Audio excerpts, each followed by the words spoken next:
Innal hamdalillah ve salatu ve selamu ala Rasulillah. Assalamu alaikum ve rahmatullahi taala ve barakatuhu. Allah Taala'nın райымы, берекесі жаған болсын барыбызға. Жалпы бүгінгі күнді көріп отырсыздар, қырдал барған сайын құрчып, бір авалға келіп келе албай, мамлекеттің бүтінділігі бізге әрбірімізге зарыл. Халид ибн Валид радиаллаху анху айтқандай, сілер ұлут қоғым болғыла, ошо ұлут екеніңерді, қоғым екеніңерді дәлелдеп тұрған желеңер байрағыңар болсын деп. Ошол бізде азыр қанша миллиондогон 30 миллион, 40 миллион, 50 миллион халқы бар, кейбір елдер бар, бирок мамлекет деген статусы жоқ, байрағы жоқ, керек болса герби да жоқ. Бүгінгі күнде біздің 6 миллион еліміз бар, 6 миллион тегерегі. Бирок сонун жарқыраған қып-қызыл байрағыбыз бар, гербибиз бар, мамлекет деген статусыбыз бар. Бұл біздің аталарыбыздың қаны, жаны төгілген, өмірлері қиылған, аны тарихын жақсы білеміз. Ошоға қаны менен, жаны менен біреулер батырлық қылып, қанын төккен, біреулер билимин төгіп, андандары өмірін құрбандыққа атуға кеткендер болған арасында. Анан ушуларды илим, билим негизинде, мына мамлекет болу үчүн биринчисинде туура эмес курулуп калып, кайра башынан анан болбой калды, кайра башынан негиздеп, кеңешип, таңашып кайра келтирели деп, кайра башынан мамлекетибиздин түптөлүшүндө салым кошкон биздин аталарыбыз бар. Ошолор бизге аманатка кыянат кылбай жашнакка калып куруп кетишти. Эми биз кийинки муундарга биз эч жерне кыянат кылбай өткөрүшүбүз керек. Ошол Халид ибн Валид радиаллаху анху дейт, сөзүн улай. Улут экениңердин, коом экениңерди далилдеп турган байрагыңар эч качан жерге кулабасын. Эгерде жерге кулап кала турган болсо, биз силерди алсыз коом деп билебиз деп. Анысар мамлекетибиз эгер ынтымагыбызды кетире бере турган болсок, Кудай сактасын, ар кандай абалдар, сырттагы бир карап турган элдер, кимдир бирөөлөр кулап калышын күтүшү мүмкүн. Кимдир бирөөлөр ошо от жагып отуруп рахат алышы мүмкүн. Бирок ошого карабай, бүгүнкү күндө жаштарга Алла разы болсун, дагы арасында улуу инсандар да бар. Мынакей талап тоноого жол бербейли деп көрүнгөн, бурчтарда көрүнгөн, баягы соода борборлорун, мекемелерди, теле берүү мекемелерин баарын коргоого алып, мамлекеттик органдар менен, билисалар менен биргелешип, ынтымакташып, жардам берип, не кылып атышат, баягы коргоо милдеттерин аткарып атышат. Буга да Алла Таала разы болсун.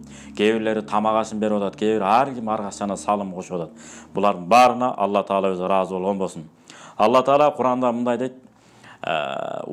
Bismillahirrahmanirrahim. وَلَا تُفْسِدُوا فِي الْأَرْضِ بَعْدَ إِصْلَاحِهَا.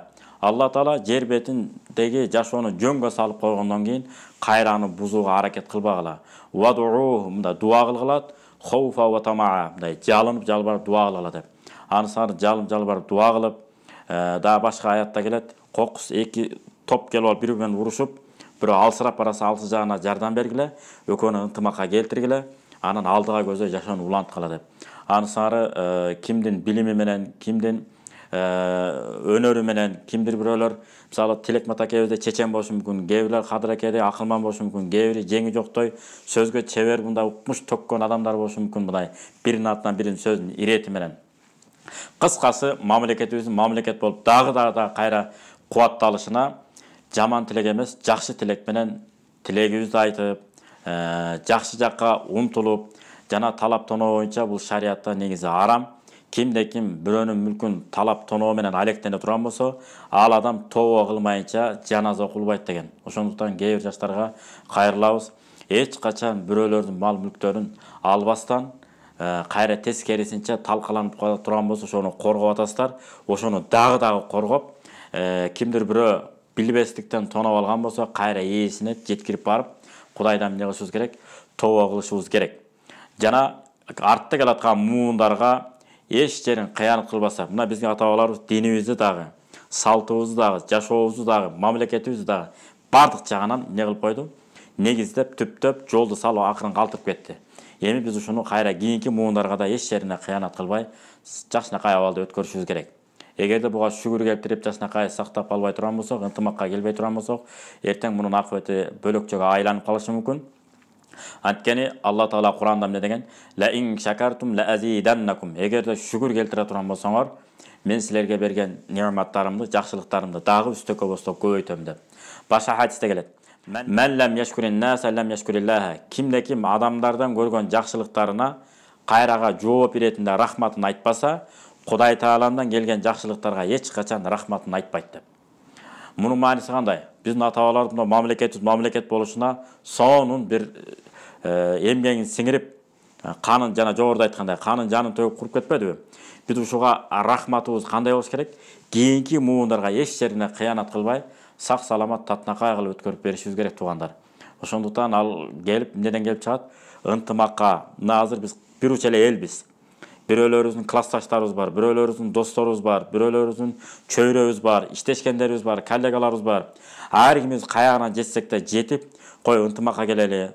Ал орун, башка орун табылат, бирок биздин мамлекетибиздин эгерде ылдый көздөй түшүп кете турган болсо, өйдө көздөй кайра чыгышы кыйын болуп калат. Ошондуктан биз мамлекетибиздин бүтүндүгүнө, кубаттуулугуна, өнүгүп өсүшүнө biz söz türde salım koşuşuz gerek de bir-birimizge emne oluşuz gerek, ынтымакка алдыга көздөй жардамдашыбыз керек.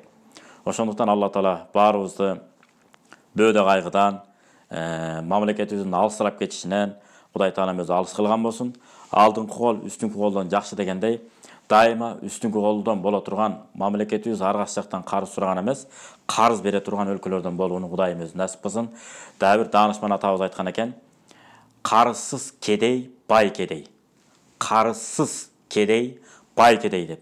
Эч кимге карыз болбосоң, нам менен суу ичсең да беймарал кенен жашайт экенсиң да.